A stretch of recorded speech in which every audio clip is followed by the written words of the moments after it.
Assalamualaikum warahmatullahi wabarakatuh. Kembali lagi di channel Hadi Cibeet. Masih bersama saya, Mang Hadi. Di video kali ini saya akan menceritakan sebuah kisah yang berjudul Para Penghuni Neraka. Cerita ini masih dalam episode Imah Leuweung. Jika kalian belum nonton video sebelumnya, alangkah baiknya kalian tonton dulu agar lebih jelas dengan ceritanya. Cerita ini ditulis oleh Bang Dioseta. Terima kasih buat Bang Dioseta yang sudah mengizinkan saya untuk membawakan cerita ini. Buat kalian yang ingin membacanya secara langsung, nanti saya kasih linknya di deskripsi.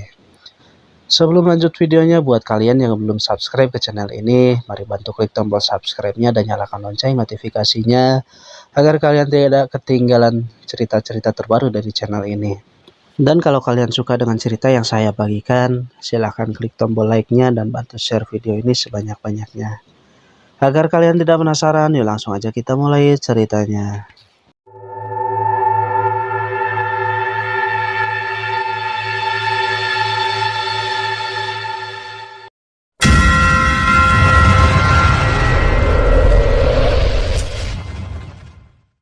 Sebuah rumah tua terlihat di depan kami. Tingginya pohon-pohon jati di sekelilingnya membuat rumah ini terlihat kecil. Gelapnya hutan tidak mampu menutupi keangkeran rumah ini. Namun, bukan itu masalahnya. Puluhan, bahkan mungkin ratusan demit berkumpul menyambut kami. Kali ini tidak ada makhluk sekuat lelepah dan siluman ular seperti dulu. Mayat hidup dan pocong mendominasi jumlah mereka. Ingat tujuan utama kita, jasad Mira, ucap Pak Kuswara mengingatkan kami. Baik Pak, jawabku. Kami tidak berminat melayani makhluk-makhluk itu. Kami yakin mantra pelindung yang kami rapalkan cukup untuk menjauhkan mereka dari kami. Pak Kuswara memimpin kami menuju rumah itu. Kali ini ia melangkah dengan penuh keyakinan. Tanpa mengurangi kewaspadaan, kami mengikuti Pak Kuswara. Dan benar saja, sesosok makhluk menghadang kami. Sesosok pocong dengan kain kafan yang berwarna merah darah. Seolah-olah warna putih dari kain kafan telah berubah oleh darah tumbal-tumbal yang dihabisi. Kami tahu makhluk ini berbahaya. Cahyo segera menerjang dan menyerangnya dengan sarung kebanggaannya. Namun tidak satu pun serangannya menyentuh makhluk itu. Aku lengah. Tiba-tiba wajah makhluk itu berada di depanku. Wajahnya sudah tidak berbentuk, hanya kulit busuk yang bercampur dengan darah. Liurnya menetes dari lubang mulut yang tidak berbentuk lagi. Belum sempat melompat mundur, tangan makhluk itu menerobos kain kafan dan menggenggam lenganku dengan keras. Awas Danan, ucap Cahyo melontarkan sarungnya pada makhluk itu. Makhluk itu terhempas, namun tangannya masih menggenggam lenganku dan membuatku ikut terjatuh. Menjijikan, makhluk itu melihat di atas tubuhku, berusaha mendekatkan wajahnya ke wajahku. Bebaskan jasadku. Makhluk itu mencoba mengatakan sesuatu. Sesosok penglihatan masuk ke pikiranku. Terlihat seorang dukun sedang mempraktekkan ilmunya. Dukun itu mencari keuntungan dengan melakukan santet, mengerjakan pesugihan, dan mendalami ilmu hitam.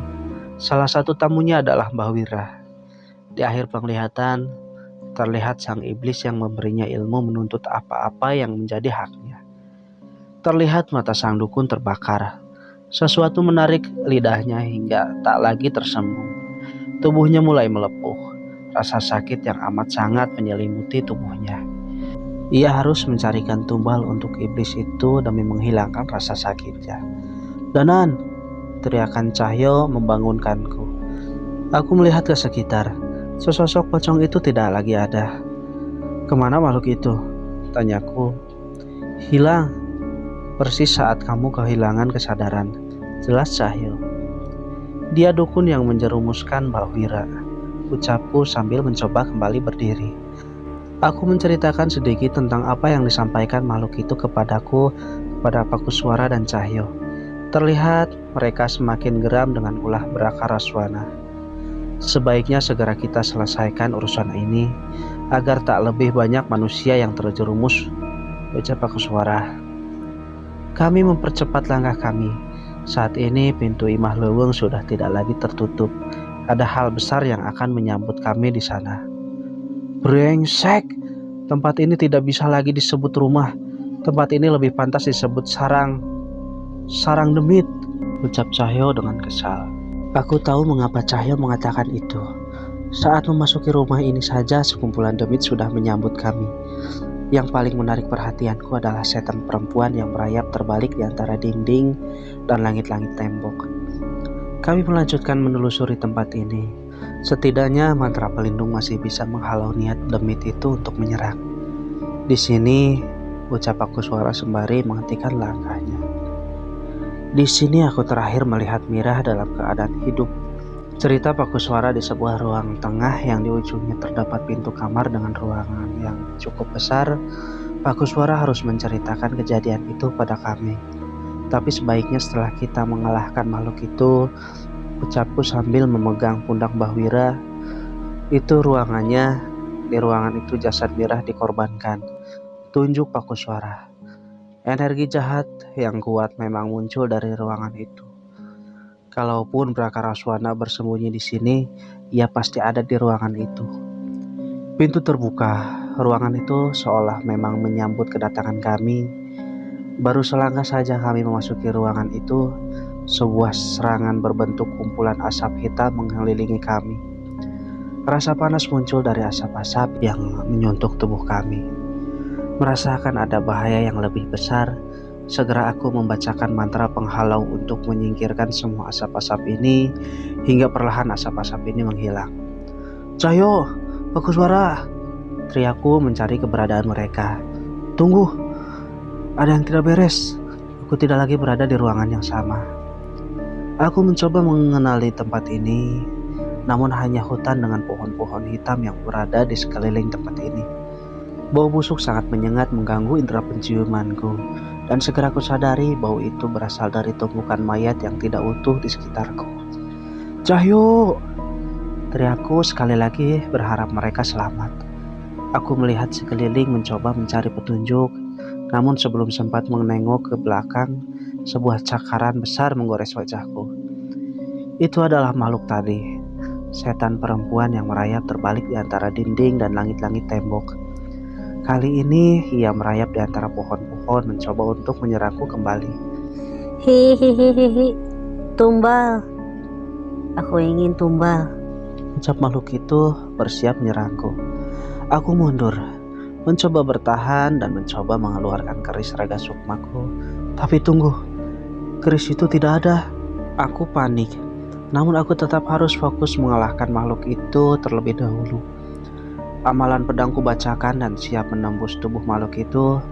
Namun sebelum itu terjadi, sesosok makhluk menyerang setan wanita itu dan mencabik-cabiknya tanpa ampun. Aku mengenal makhluk itu, kakek tua bungkuk dengan rambut yang menjuntai hingga ke tanah. Bocah asu, kue ning kene arep mateni awakmu. Ucap makhluk itu. Aku heran. Seharusnya ia hanya bisa kupanggil dengan mantra yang sudah diwariskan turun-temurun oleh leluhurku. Ojo kaget, iki alam gaib. Aku iso metu sakarepku ning alam iki. Jelas makhluk itu. Sebuah dentuman dan kilatan besar terlihat dari kedalaman hutan. Kakek tua itu berlari, merespon benturan yang terjadi di dalam hutan. Aku khawatir bila suara itu berasal dari Paku Suara ataupun Cahyo. Kami berlari secepat mungkin, namun ternyata kami tidak sendiri. Makhluk-makhluk kerdil dengan gigi runcingnya mencoba menyerang kami. Namun semua dibalas habis oleh kakek tua yang mengaku sebagai leluhurku. Kekhawatiranku terjawab. Aku melihat Paku Suara tergeletak dengan darah mengalir di sekitar kepalanya. Paku Suara! Aku berlari menghampirinya. Segera aku mendudukkan Paku Suara, menyentuh punggungnya dan mengalirkan energi dengan maksud memulihkan kondisinya. Namun, situasi menyulitkanku untuk fokus. Makhluk-makhluk gaib di sekitar sini seolah mengambil ancang-ancang untuk menyerang kami. Darah, aku mau darah. Ucap sesosok makhluk hitam bungkuk berwujud seperti manusia. Hanya saja taring dan kupingnya yang lancip yang memastikan bahwa itu salah satu bangsa demit. Dengan mulut yang berdarah-darah, makhluk itu bersiap menerjang kami. Namun kakek tua itu menghadang. Sayangnya musuh kami tidak sendiri. Kali ini makhluk besar berbulu dengan mata merah yang mencoba menyerang kami dari sisi lain. Aku bingung antara harus bertahan atau terus mengobati paku suara. Namun sebelum aku selesai memutuskan, sesosok monyet besar menerjang setan berbulu itu. Memeluknya hingga tidak lagi berdaya. Aku kenal makhluk itu. Itu Wanasura, bangsa kera makhluk pelindung cahyo. Serangan demi serangan muncul, namun kedua makhluk itu dengan puasnya menghabisi mereka untuk melindungi kami. Danan, kamu fokus memulihkan paku suara dulu. Serahkan pertahanan padaku, ucap Cahyo yang turun dari bahu Wanasura. Hampir tidak ada serangan yang mampu menembus pertahanan Cahyo bersama kedua makhluk itu. Walaupun secara sekilas serangan mereka terlalu sadis untuk dilihat. Aku bertemu dengan Prakaraswana, Ucap paku suara. Aku menyelesaikan kultivasiku, paku suara terlihat kembali bisa berdiri. Tanpa menyia-nyiakan waktu, beliau mengambil mata tombaknya, membacakan mantra dan melemparkannya ke tanah. Tidak ada lagi makhluk yang bisa bertahan di tanah itu. Semua demit, setan, dan entah apapun itu segera terbakar ketika menginjak tanah yang telah tersentuh pusaka mata tombak paku suara. Aku takjub dengan apa yang dilakukan paku suara. Namun yang membuatku lebih penasaran adalah apa yang terjadi saat paku suara bertemu dengan Prakaraswana. Ingat, tujuan utama kita adalah jasad Mirah. Karena tak ada satupun dari kita yang bisa mengalahkan iblis jahanam itu. Ucap paku suara dengan tegas. Apa yang terjadi di sana, Pak?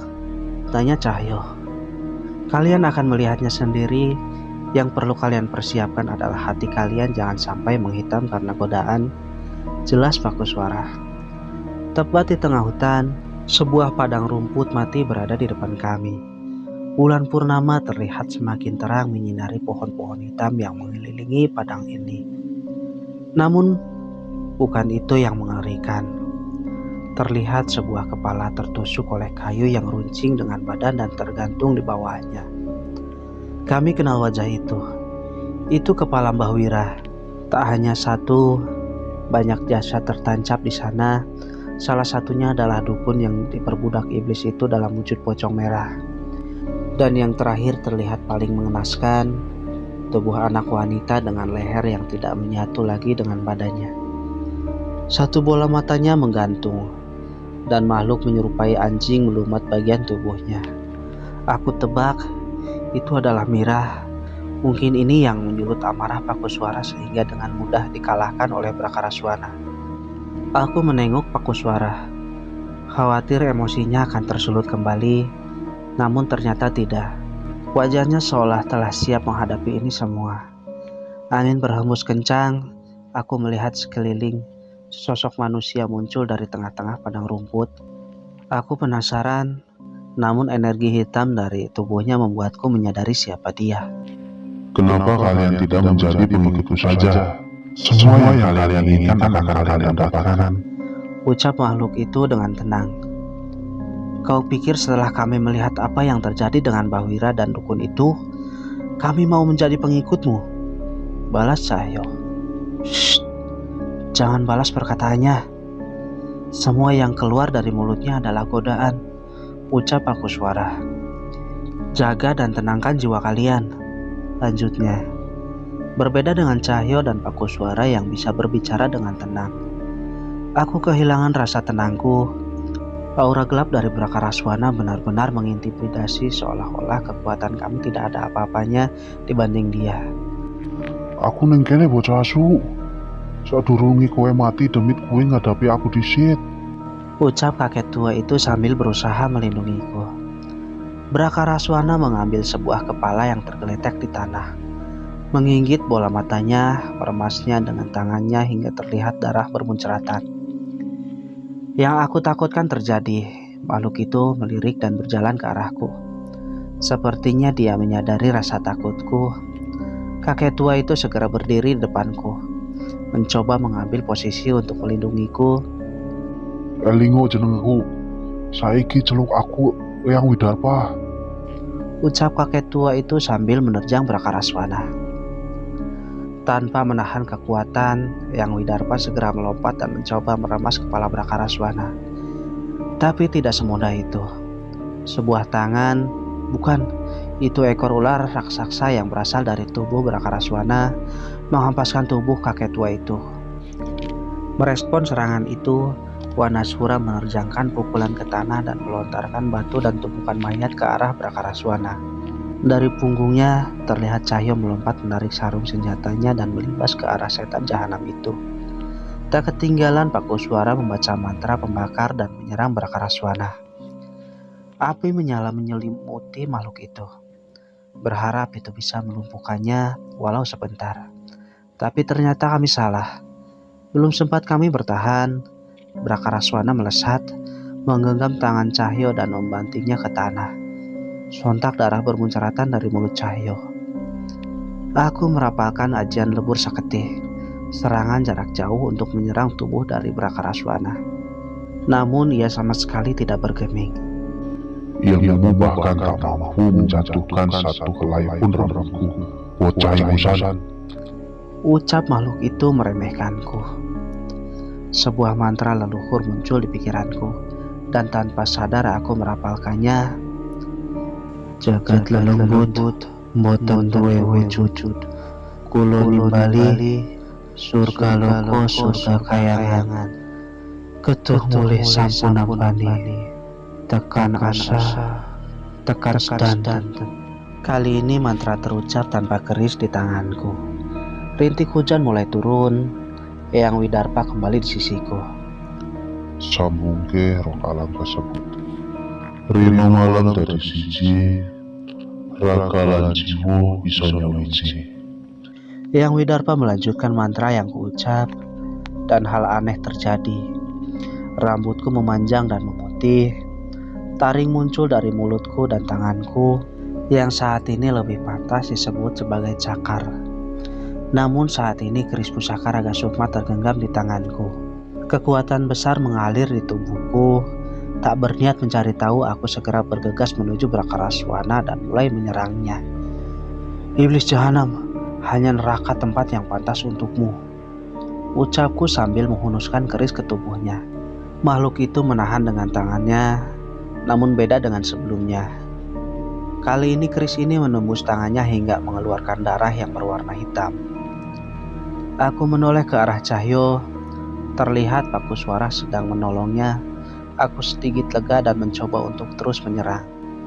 Tak terima dengan luka yang diterima, Brakaraswana mendekatiku dan menyemburkan api hitam dari mulutnya.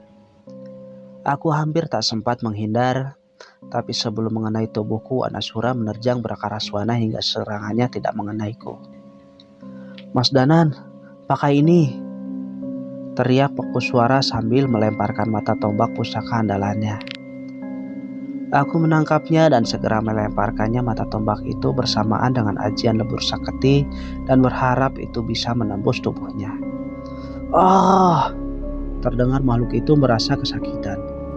Sebuah luka kembali terbentuk di tubuh makhluk itu. Cahyo, Pakusuara, serangan ini berhasil, teriakku kepada mereka. Merespon teriakanku, Cahyo bangkit dan berlari ke arahku. Danan, naik ke tubuh Wanasura, perintah Cahyo. Aku menaiki pundak Wanasura sesuai perintah Cahyo. Segera Cahyo menyusul menaiki sisi satunya. Tanpa diperintah, Wanasura kembali menerjang Brakaraswana.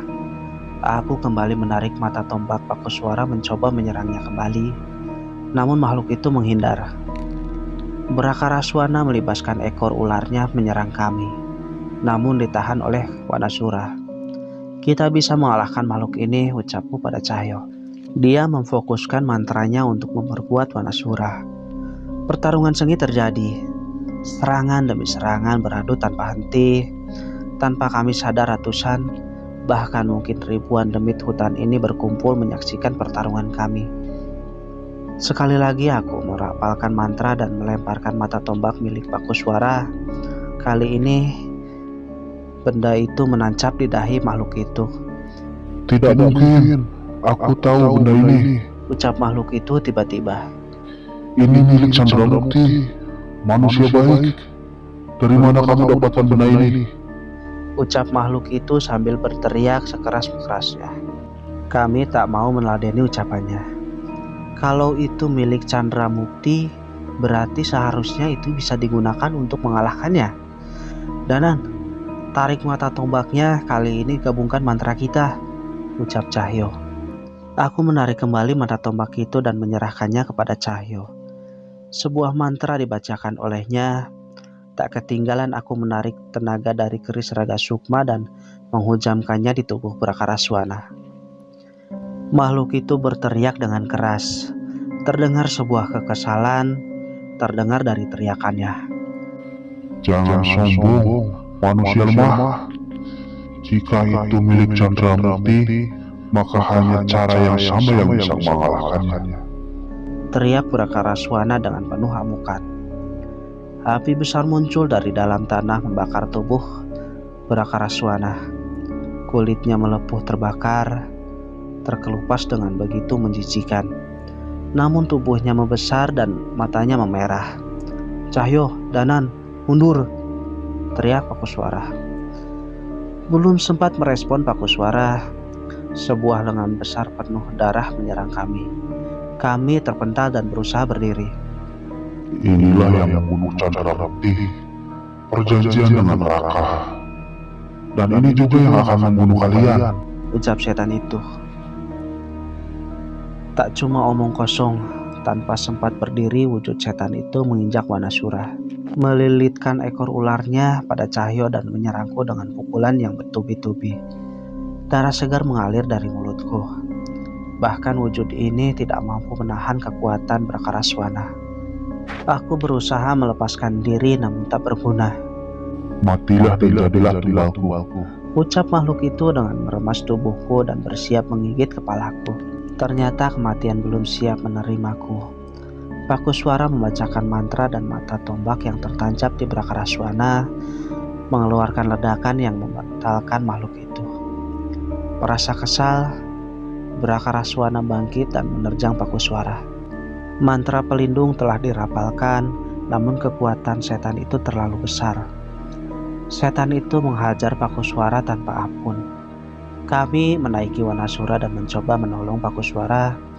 Namun yang terjadi, semburan api dari mulut makhluk itu membakar tubuh Wanasura.